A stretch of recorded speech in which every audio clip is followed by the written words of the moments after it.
Merci. Bonjour tout le monde. Donc, pour des raisons peut-être faciliter la traduction et on s'entend peut-être plus facilement, je m'excuse de parler en français, vu la présence de pas mal d'amis qui sont ici, qui comprennent le français, et les Tunisiens aussi qui comprennent le français. Donc, pour les amis arabes qui comprennent le français, il y a Mota, il y a peut-être aussi Alef qui peuvent les aider. Donc en préparant en fait ce séminaire et d'après même la note de cadrage et d'après même les témoignages qui ont été présentés, je remercie dans ce sens en premier temps toute l'équipe qui a travaillé sur ce séminaire, Zoé, Mouta, Rondan, Aled, Mohsen et Mounir, et d'après aussi les témoignages de Chneni, les témoignages de Mazaboukiba, les témoignages de Sfers, les éclairages aussi avancés par les experts, on est peut-être amené à en finir avec une conclusion essentielle, c'est que la société civile maghrébine est confrontée réellement à l'horizon de la COP 22 à faire intégrer d'une manière plus claire et plus tangible la question de l'injustice climatique. C'est-à-dire qu'il y a une corrélation qui se confirme de plus en plus entre injustice climatique et injustice sociale. Certainement, on est de plus en plus conscient que c'est les plus pauvres, les plus fragiles, les plus oubliés qui subissent les effets les plus néfastes du dérèglement climatique et de la dégradation de l'environnement et de la pollution d'une manière générale qui touche les villes, les quartiers périurbains. Ces effets sont ressentis de plus en plus au niveau économique, au niveau de la paysannerie, au niveau des terres, au niveau des mers, au niveau de la faune, au niveau de la santé, au niveau de l'emploi, au niveau des maladies. Donc sur le plan social, réellement, il y a une population fragilisée, une population appauvrie qui subissent le plus durement les effets de cette injustice climatique. Donc, certainement, en tant que mouvements sociaux, en tant que société civile, on est appelé à repenser cette problématique d'une manière plus claire, surtout qu'on va avoir un rendez-vous assez important d'ici 4 mois à Marrakech. Pour nous, au Maghreb, le Maghreb a subi durant des années un modèle de développement productiviste qui favorise le profit du capital à la fois international et local, l'exploitation des combustibles, l'industrie polluante, la déforestation, la menace des terres agricoles, des mers aussi, la dégradation des cadres de vie dans nos villes, la sécheresse, les catastrophes climatiques et naturelles, tout ça touche d'une manière plus claire une grande partie de la population du Maghreb. Donc la question qui se pose en ce moment-là, et qui est d'ordre politique, mais aussi d'action, de déploiement et de lutte et de combat, comment faut-il penser le rapport entre les luttes, jadis connues pour nous, syndicales, sociales, civiles pour les droits de l'homme, et les luttes pour la justice climatique? C'est-à-dire, cette injustice climatique, s'agit-il de la prendre comme une thématique de combat séparée de nos luttes déjà connues auxquelles on est habitué, ou plutôt il faut articuler, converger, agréger les luttes d'une manière plus forte et plus claire. Si on prend l'option naturelle de nos mouvements qui sont habitués à être des mouvements de convergence et de réseau et de combat commun, donc l'optique globale de notre lutte sera réellement un combat contre le néolibéralisme. On se connaît depuis des années et c'est notre combat essentiel. Donc selon cette logique de convergence, cette logique d'agrégation, cette logique de lutte commune et de lutte collective, on a besoin réellement de deux choses essentielles. C'est-à-dire, on a besoin d'un cadre référentiel qui oriente notre action collective, et on a besoin aussi de saisir et de déterminer et de clarifier des territoires de notre lutte et de notre niveau, de notre combat au niveau à la fois local, national maghrébin, méditerranéen à la fois peut-être, pour faire simple, et global. Donc c'est-à-dire, il s'agit de reformuler le principe déjà connu, agir local, penser global, je dirais peut-être aussi agir local et agir global. La pensée, elle est toujours présente, que ce soit au niveau local, au niveau global. Donc pour ce cadre référentiel, je fais très vite, je dirais qu'on devrait intégrer réellement 4 dimensions dans notre combat pour la justice sociale et la justice climatique. Une dimension économique, chargée de repenser et de combattre la logique rationnelle du capital et la logique de néolibéralisme, c'est-à-dire de penser des alternatives qui peuvent être dans l'économie sociale solidaire, l'économie verte, l'économie de développement, pas seulement l'économie de croissance, on reprendra peut-être ici les limites de croissance déjà connues par le rapport de l'homme, une dimension politico-sociale qui touche aussi le monde du travail, la protection sanitaire, la consommation, la gouvernance des villes et des communes, une dimension environnementale qui accorde aux vivants, à l'humain et aux vivants d'une manière générale, la place qu'il faut dans notre pensée de l'existence et du monde, et de protéger la nature, une dimension aussi culturelle, de confronter la diversité et de conforter plutôt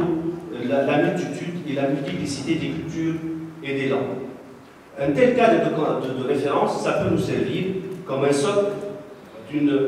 pensée ou entre guillemets, d'une matrice d'écologie militante qui prône un développement durable, qui insère à la fois la dimension sociale, humaine, au cœur de la justice climatique et vice-versa. Ça, c'est le cadre référentiel. Pour les territoires de notre combat, les territoires de notre lutte, donc il s'agit d'avoir une dimension locale de notre combat, une dimension, un territoire national, un territoire maghrébin, mais à la fois ouvert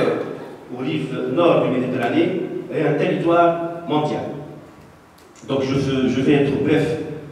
pour ne pas détailler plus peut-être en détail ces territoires différents de convergence et d'articulation et d'agrégation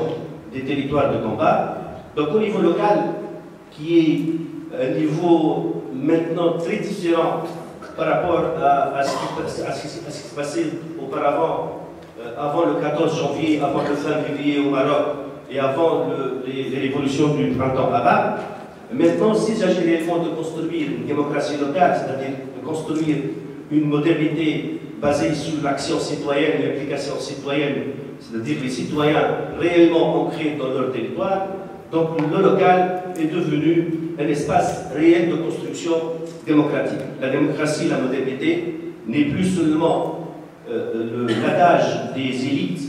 citadines, des élites qui dirigeaient, qui pilotaient un modèle de gouvernance politique de par les capitales ou les grandes villes, mais les territoires locaux, les espaces locaux deviennent de plus en plus des espaces de citoyenneté active, de citoyenneté sociale. Plus que ça, créer une solidarité au niveau local d'ordre nouveau, c'est-à-dire d'ordre pas identitaire, d'ordre pas régressif, pas tribal, mais plutôt d'ordre citoyen et social à travers la portée de la question écologique, ça peut donner beaucoup de sens à une inclusion citoyenne dans le champ du politique. C'est-à-dire les femmes, les jeunes, les subalternes, les mouvements sociaux sont de plus en plus sensibilisés par la portée de la justice climatique pour intégrer un champ d'action et un champ d'activité sociale et politique à travers le local. Un deuxième niveau dans ce territoire local qui peut toucher la gouvernance des communes et la gouvernance des villes, c'est-à-dire lutter contre la corruption, le profit économique, l'entreprise polluante, lutter pour des services de santé, lutter pour la propreté des territoires. Tous ces aspects-là peuvent impliquer de plus en plus des citoyens d'une communauté. Donc il s'agit réellement de réinventer la politique à travers le local par une convergence des combats et des luttes à la fois sociales et écologiques. Ça, sur le plan local, ça peut nous aider, pour en finir avec cette dimension-là, de sortir et de quitter l'entre-soi des élites et de rester toujours cloisonnés entre nos salles de conférence et d'aller tout près du citoyen pour prôner cette question de justice climatique collée à la question de justice sociale, comme on l'a dit dans le cadre référencié. Ça, c'est le niveau local. Mais rester au niveau local, ça peut donner peut-être des limites à ces mouvements, c'est-à-dire ces mouvements peuvent rester pas ou peu connus par la population, par les médias, et ça peut affaiblir à la langue ces mouvements et ça peut les mener à être essoufflés. Donc c'est pour cela une articulation plus globale et plus générale au niveau national entre les mouvements déjà connus au niveau national, des mouvements similaires dans d'autres régions, peut donner une orientation plus structurée de la question écologique et ça peut nous faire sortir du problème en soi, c'est-à-dire poser dans la localité à une vision plus globale qui responsabilise réellement les choix économiques et les choix de développement déjà défendus par nos gouvernements depuis des années. Ce niveau national ne peut pas être exclu au niveau de la Tunisie, par exemple, d'un processus de démocratisation et d'un processus de stabilisation et d'un processus de transition qui a besoin réellement de force sociale et de force réelle pour défendre la démocratie, la citoyenneté, la justice sociale, la liberté dans ces dimensions plus générales et plus globales. L'autre niveau, c'est le niveau maghrébin. C'est le niveau maghrébin, déjà, on s'est habitué à travailler ensemble au niveau maghrébin, mais peut-être à l'occasion du COP22 à Marrakech, la société civile maghrébine est plus appelée à se préparer réellement au niveau des thématiques, au niveau des ressources, au niveau de la mobilisation, au niveau de l'impact, au niveau de la proposition, pour montrer que la Méditerranée peut être un espace de partenariat, de convivialité, de solidarité entre les peuples du Sud et les peuples du Nord, si on remet en question les accords de libre-échange, si on remet en question les accords de localisation, de délocalisation, si on remet en cause et en question de nouveau un autre partenariat, un autre modèle de développement économique pour les régions, tout ça, ça va nous éclairer pour une mobilisation de plus en plus forte au niveau maghrébin, même s'il y a toujours, et on a toujours des problèmes de coordination au niveau de tout le Maghreb, vu les problèmes posés à nos amis et à nos frères, surtout en Libye. Et surtout aussi de la difficulté de l'action civile et citoyenne au niveau de l'Algérie. Mais je dis peut-être que les guerres, les réfugiés peuvent être aussi des thématiques incluses dans notre intéressement sur la question de la justice climatique et de la justice sociale au niveau des mobilisations maghrébines. Je termine par cette dimension mondiale, cette dimension globale, internationale. On fait tous partie d'un mouvement altermondialiste depuis des années, depuis l'émergence de cette idée de mouvement socio-altermondialiste. À ce niveau-là de notre combat pour la justice climatique et sociale, la dimension systémique de la crise doit être bien claire dans notre approche de pensée critique pour notre échéance prochaine en tant que société civile, pas seulement locale, nationale, maghrébine, mais aussi en tant que société civile mondiale et internationale. Donc je dirais même que si pour les crises économiques, il y avait toujours des canaux de sortie pour les riches, il faut bien montrer que pour les crises climatiques, il n'y a pas de canaux de sortie pour personne. On ne peut pas, on ne pourra jamais quitter la Terre. La Terre, où elle soit habitable pour tous, où elle soit dégradable pour tous. C'est-à-dire revenir à la dimension humaine et humaniste de notre combat,